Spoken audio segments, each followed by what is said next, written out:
मानव mobile सत्संग का आज 172वां दिन। प्रसंग है सब नाम रूपों में एक ही भगवान। भारत की संस्कृति में सबसे मुख्य वेद माने जाते हैं। वे अपौरुषेय है, अनादि हैं और सदा रहने वाले हैं, नित्य हैं। उनमें कर्म, उपासना और ज्ञान तीन कांड माने जाते हैं। उन्हीं तीनों का विशद एवं विस्तृत विस्तार से वर्णन पुराण और इतिहास ग्रंथों में मिलता है, जिनकी रचना सुंदर सुंदर कथाओं के द्वारा सर्वसाधारण जनता को गहरे विषय सरलता से समझाने के लिए श्री वेदव्यास जी ने कृपा पूर्वक की है। ऐसे तो पुराण भी अनादि ही माने जाते हैं, पर इनका समय समय पर जीर्णोद्धार होता रहता है। पुराणों में ही लेख मिलता है कि इनका कलेवर बहुत बड़ा था, उसको छोटी उम्र कलयुगी जीवों के लिए संक्षिप्त रूप दिया गया। इनमें सांसारिक तथा पारमार्थिक सर्वोपयोगी सभी विषयों का बड़ा अच्छा वर्णन किया गया है।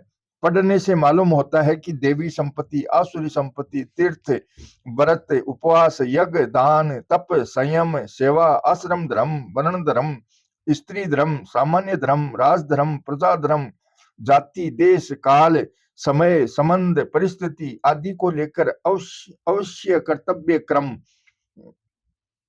आदि आदि विषयों का गुड आस आस हास्य सहित विचित्र ढंग से वर्णन हुआ है। साधारण रीति से देखने पर कहीं कहीं आपस में बड़ा विरोध सा मालूम देता है, जिसका साधारण मनुष्यों के द्वारा समाधान करना कठिन हो जाता है। इतनी बात नहीं, अपितु अपने विवेक के कारण पुराणों की बातें पक्षपातपूर्ण, अनर्गल एवं असत्य प्रतीत मालूम होती है, जिससे मन में नास्तिकता आ जाती है। क्योंकि जब जहां जिस तीर्थ वर्थ आदि की महिमा वर्णन करने लगते हैं, वहां उसी को सबसे बड़ा बतला दिया जाता है। जैसे श्री गंगा जी की महिमा आई तो कहा इसके समान न सूर्य है, न तो पुष्कर है, न यमुना है, न तीर्थराज प्रयागी है। और तीर्थराज का वर्णन करने लगे तो कहा कि इसके समान और कोई तीर्थ है ही नहीं, न गंगा है, न यमुना है, न सरयू है, न पुष्कर है। एक यही सारे तीर्थों का राजा है। काशी महात्म्य में आया है कि इस मोक्षदायिनी पुरी के समान तीर्थ इस त्रिलोकी में कोई नहीं है। इसकी बराबरी में न सरयू है, न यमुना है, न पुष्कर है, क्योंकि यह भगवान शंकर के त्रिशूल पर बसी हुई है। ऐसे ही कार्तिक के महात्म्य, वैशाख महात्म्य, मिंगसर महात्म्य तथा एकादशी आदि व्रतों के विषय में भी कथन है। इस प्रकार एक के द्वारा दूसरे का खंडन हो जाने से सबका खंडन हो जाता है। कहीं कहीं तो इसके अतिरिक्त भिन्न प्रकार से ऐसा कहा है कि तीर्थ यात्रा का फल साधारण है, व्रत का विशेष व्रत, व्रत से इंद्रिय संयम का और इंद्रिय संयम से भजन भगवत चिंतन का है, और अधिक एक भगवत प्रेम का उससे भी अत्यधिक है। धर्म सवनुष्ठित पुंसाम विश्व कसेन कथासु यह नोत्पादयेद यति रतिम श्रम एव ही केवलम आदि आदि। इसका समाधान करने के लिए दो विभाग कर लेने चाहिए कि पूर्व का वर्णन निष्ठा की दृष्टि से है और दूसरा वर्णन वस्तु तत्व दृष्टि से है। अतः इसमें कोई विरोध नहीं है। निष्ठा का मतलब है एक मनुष्य विशेष की किसी इष्ट पर हृदय की दृढ़ धारणा। इस धारणा को अत्यधिक दृढ़ करने के लिए ही पहला वर्णन है। इससे हृदय प्रधान साधक की वृत्ति सब ओर से हटकर एक इष्ट में लग जाती है और उसी में सर्वोपरि अनन्य भावना हो जाती है। ऐसा होने से जब सर्वोपरि परमात्मा प्रकट हो जाते हैं, तब या तो उसे सारा यथार्थ तत्व भगवान समझा देता है, या वह खुद उसकी समझ में आ जाता है। कहा भी है, आदि अंत जन अनंत के सारे कारज सोय, जही जीव उर नह चो धरे तही ढिंग प्रगट होय। फिर उसके लिए कुछ भी करना जानना बाकी नहीं रह जाता। वह कृत्य कृत्य और ज्ञात ज्ञातव्य हो जाता है, यानी वो सब कुछ जान लेता है। दूसरे प्रकार का वर्णन बुद्धि प्रधान तर्कशील मनुष्य के लिए है। उस पर विश्वास करके चलने वाली क्रमश एक से दूसरे और दूसरे से तीसरे साधन द्वारा यथार्थ स्थिति में पहुंच जाएगा। यदि तारतम्यता के विवेक द्वारा निसंदेह होकर तेजी से चलता रहेगा, तो वह भी क्रमश सब श्रेणियों को पार करता हुआ उस पार पहुंचकर सदा के लिए करते करते ज्ञात ज्ञातव्य हो जाएगा। सिद्धांत तत्व बात यह है कि श्री परमात्मा एक है। वे ही अनेक जगह अनेक नामों से कहे गए। वे अनेक जगह अनेक रूपों में रहते हुए भी हर एक जगह पूर्ण रूप से ही विराजमान है। जो उनको जिस भाव से जिस रूप में जिस प्रकार चाहता है वैसे ही उसको प्राप्त कर लेता है, क्योंकि वे भी उसे वैसे ही चाहते हैं। उनकी यह घोषणा है, ये यथा माम प्रपद्यन्ते तांस्थैव भजाम्यहम्। अतः कोई चाहे किसी भी रीति से उनको भजे, यदि आज तक किसी भी जिस प्रकार से उपासना न की हो, ऐसे किसी नए ढंग की उपासना भी कोई करे तो भी प्रेम पूर्वक होने पर उसे परमात्मा की प्राप्ति जरूर होगी, क्योंकि वह एकमात्र अपने प्रियतम परमात्मा को ही चाहता है। उनके लिए जो कनक कामनी आराम मान सत्कार कीर्ति आदि लोक और परलोक की भोग सामग्रियों का त्याग करता है, किसी भी नाशवान पदार्थ को नहीं चाहता, सच्ची हार्दिक लगन से सर्वोत्तम परम पुरुष पुरुषोत्तम भगवान को चाहता है, ऐसे साधक से बिना मिले वे कैसे रह सकते हैं। कहने का मतलब यह है कि सच्ची लगन और ईमानदारी के साथ जिस तत्व को मनुष्य सबसे अच्छा सर्वोपरि सर्वदा पूर्ण मानता है, उसका वह चाहे कैसा भी नाम रूप क्यों न चाहता मानता हो, चाहे किसी भी प्रकार विशेष से उसकी सेवा पूजा उपासना क्यों न करता हो, भगवान उसको अपनी ही उपासना सेवा और पूजा मानते हैं, क्योंकि सर्वोपरि तत्व एक है और वही है भगवान। साधक की समझ में भूल हो सकती है, परंतु भगवान के यहाँ तो भूल नहीं होती। वे एकमात्र भाव को ही देखते हैं। अतः श्रद्धालु साधक को चाहिए कि भगवान के किसी भी रूप और नाम पर पूर्ण विश्वास करके अनन्य प्रेम पूर्वक उनका स्मरण करता रहे, किसी भी अवस्था में उनको भूले नहीं, तो प्राप्ति भगवान की ही होगी। अब है भगवत तत्व। प्राकृत न मद न धम पर ब्रह्म नराकृति सौंदर्य सार सर्वस्वम बंदे नंदात्मजम है। परमात्मा वास्तविक तत्व समझने के लिए न तो कोई दृष्टांत ठीक तरह से लागू होता है और न कोई युक्ति ही। परमात्मा का निर्गुण सगुण निराकार साकार आदि रूपों से जो वर्णन किया जाता है, उससे उनका वास्तविक स्वरूप तो अलग ही रह जाता है, पूरा वर्णन हो ही नहीं पाता, क्योंकि वाणी मन बुद्धि और युक्तियां सभी कुछ माइक हैं, प्रकृति के कार्य हैं और जड़ हैं। अतः वे उस चिन्मय परमात्मा को समझने में असमर्थ हैं। जितने दृष्टांत और युक्तियां बतलाई जाती हैं, वे सब परमात्मा के यथार्थ स्वरूप को समझकर मन बुद्धि उनकी ओर लग जाए इसलिए कही जाती हैं।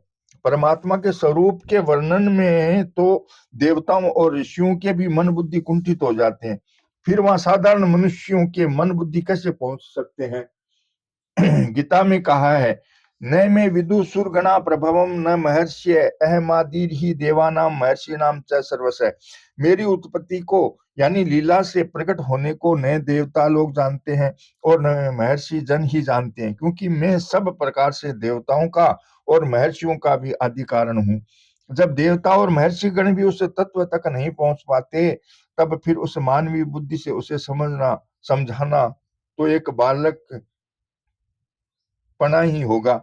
यह भगवत तत्व का विषय बहुत ही गूढ़ और रहस्यमय है, इसे अवश्य जानना चाहिए। मनुष्य जन्म इसलिए मिला है, इस तत्व को जानने से ही यह जन्म सार्थक होता है, तथा इसे जान लेने पर मनुष्य करते करते हो जाता है, फिर कुछ जानना बाकी नहीं रहता, फिर अपने लिए कुछ भी जानना अथवा करना बाकी नहीं रह जाता। यज ज्ञात्वा निह भूयो अन्य ज ज्ञातव्यम विशिष्यते।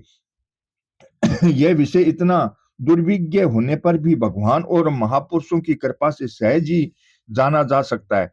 उस कृपा की प्राप्ति के लिए कुतर्क छोड़कर उनसे सरलता पूर्वक इस तत्व को समझने की चेष्टा करनी चाहिए तथा उनकी आज्ञा के अनुसार अपने कर्तव्य पालन में तत्पर हो जाना चाहिए। ऐसा करने से ही मनुष्य इस दुर्विज्ञ तत्व को समझकर अपने देव दुर्लभ मानव जन्म को अनायास ही सफल बना सकता है। अब नीचे एक यंत्र लिखा जाता है, इससे अपनी वृत्तियों को भगवान की ओर लगाकर इस गुड तत्व को कुछ समझा जा सकता है। निर्गुण निराकार का ब्रह्म का वैसे तो परमात्मा के स्वरूप अनंत है, पर समझने के लिए यहाँ तीन रूप बतलाए जाते हैं, निर्गुण निराकार, सगुण निराकार और सगुण साकार। परमात्मा निर्गुण भी है, सगुण भी है तथा सगुण निर्गुण भी है, और वे सबसे भिन्न अलग भी है। निर्गुण निराकार तत्व है, परमात्मा का निर्गुण तत्व है, मन वाणी का अविषय है, वह सत असत से अलग है। भगवान ने गीता में कहा है, ज्ञेयम यत् ततः प्रवक्ष्यामि यज् ज्ञात्वा मृतमसनुते अनादि मतम परम ब्रह्म न सत्य सनासद उच्यते। जो जानने योग्य है तथा जिसको जानकर मनुष्य परम आनंद को प्राप्त होता है, उसको भली भांति कहूंगा। वह आदि रहित ब्रह्म न सत्य ही कहा जाता है, न असत ही। उस परमात्मा को असीम अपार अनंत बतलाया जाता है, पर उसे असीम और आदि अंत से रहित कहना भी देश काल को स्वीकार करके ही है। किंतु परमात्मा देश काल से परिच्छिन्न नहीं होता।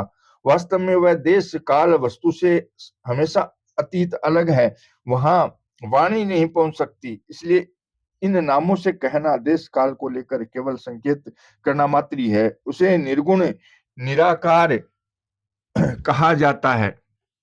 वहां सत्व रज तम आदि कोई गुण नहीं है, उनकी कोई आकृति नहीं है, न कोई नाम ही है। वह तो इन गुणों से हमेशा अतीत और नाम रूप से रहित ही है, उसका कोई वर्णन नहीं कर सकता। उसे सच्चिदानंद कहते हैं, यह लक्षण है। ब्रह्म कहते हैं, यह नाम है। निर्गुण निराकार कहते हैं, यह रूप है। पर यह कैसा रूप है? अरूप ही रूप है, इसका इसी तरह वर्णन किया जाता है। वास्तव में तो निर्गुण निराकार का वर्णन ही नहीं हो सकता। जो कुछ भी वर्णन किया जाता है वह गुणों को लेकर ही किया जाता है, केवल लक्ष्य निर्गुण का रहता है, क्योंकि वर्णन करने की सामग्रियां इंद्रिय, वाणी, मन, बुद्धि आदि सब माइक ही हैं। उस परमात्मा के तत्व को समझाने के लिए शास्त्रकारों ने दो तरह के विशेषण दिए हैं, विधेय और निषेध। विधेय विशेषण उन्हें कहते हैं जो परमात्मा के स्वरूप के साक्षात द्योतक होते हैं, पर वे भी परमात्मा अनिर्देश्य होने के कारण तटस्थ ही रह जाते हैं। और निषेध विशेषण उन्हें कहते हैं जो परमात्मा में आकर गुण, विनाश, क्रिया, पदार्थ, देश, काल आदि का अभाव बतलाते हैं। परमात्मा के सत्य चित आनंद आदि विधेय विशेषण कहे जाते हैं। और निराकार, निर्गुण, अव्यय, अविनाशी, अक्रिय, अचल, अद्वैत, अप्रमेय, असीम, अपार, अनादि, अनंत आदि विशेषण निषेध कहे जाते हैं। वास्तव में परमात्मा का निर्गुण स्वरूप लक्षण और विशेषणों से रहित ही है, यह कहना भी समझने के लिए ही है। तथापि उस निर्गुण परमात्मा के यथार्थ तत्व को समझने से पकड़ने के लिए ये विशेषण ही काम दे सकते हैं। इनके सिवाय बुद्धि को परमात्मा के नजदीक पहुंचाने के लिए और कोई सहारा नहीं है, इसलिए उनका वर्णन किया जाता है। सत्य तत्व, सत्य क्या है? जो हरदम रहे, हर वस्तु में रहे और हर जगह रहे। भगवान ने भी कहा है, अजो नित्य शाश्वतो अयम पुराण। यह आत्मा अज, नित्य, शाश्वत और पुराण है। पर शब्दों के द्वारा इसे समझाया जाए, आखिर कोई भी समझाएगा तो हमारी भाषा का सहारा लेकर ही हमें समझा सकता है। इसी तरह श्रुति भगवती भी देश काल को लेकर ही उसका लक्ष्य कराती है। श्रुति कहती है, सदैव सौम्य दमग्र आसी देक मेवा द्वितीयमय इत्यादि, एकम एव अद्वितीयमय। इन शब्दों से उस परमात्मा को क्रमशः सजातीय, विजातीय और स्वगत भेदों से रहित बतलाया है। मनुष्य एक होते हुए भी व्यक्ति रूप से एक एक अलग है, यह सजातीय भेद है। मनुष्य और पेड़, इसमें सजातीयता नहीं है, एक दूसरे से अलग है, अतः यह विजातीय भेद है। यह मेरा हाथ है, पैर है, इस प्रकार अवयवों का भेद स्वगत भेद है। परमात्मा इन सब भेदों से रहित है, ये भेद प्रकृति में है। परमात्मा प्रकृति से अत्यंत परे है, जिसमें कोई विकार नहीं, भेद नहीं, जो घटता बढ़ता नहीं, जिसका कभी क्षण नहीं होता, उसका कभी कहीं किंचन मात्र भी अभाव या परिवर्तन नहीं होता, जो सदा सर्वत्र सर्वथा एक रस, एक रूप और परिपूर्ण रहे, और जिसमें कभी थोड़ा बहुत भी विकार की संभावना ही न हो, वह सत्य है। उस परमात्मा की सिवाय जो कुछ भी लौकिक या अलौकिक पदार्थ देखने, सुनने और समझने में आते हैं, उन सभी में विचार करने पर प्रत्यक्ष यह अनुभव होता है कि एक समय में ये वस्तुएं नहीं थी और किसी समय में ये सब नहीं रहेंगी, तथा देश में होते हुए भी दूसरे देश में उन चीजों का अभाव मालूम होता है। एवं वस्तु का भेद तो प्रत्यक्ष है ही, परंतु सत्य स्वरूप परमात्मा में देश काल वस्तु का अत्यंत अभाव होने के कारण उसके देश काल वस्तु निमित्त तक अभाव की कभी संभावना भी नहीं हो सकती। और स्वरूप से तो वह परमात्मा सत्य यानी नित्य विद्यमान है ही, इसलिए उसे सत्य कहते हैं। इस सत्य तत्व का वर्णन गीता के दूसरे अध्याय 12वें अध्याय 13वें श्लोक 17वें 23वें 24वें 25वें 8वें अध्याय के 20 12वें अध्याय के 3 और 13वें के 27वें श्लोक में विशेष रूप से किया गया है। श्री कृष्ण गोविंद हरे मुरारी, हे नाथ नारायण वसुदेवा। श्री कृष्ण गोविंद हरे मुरारी, हे नाथ नारायण वसुदेवा। जय श्री कृष्ण।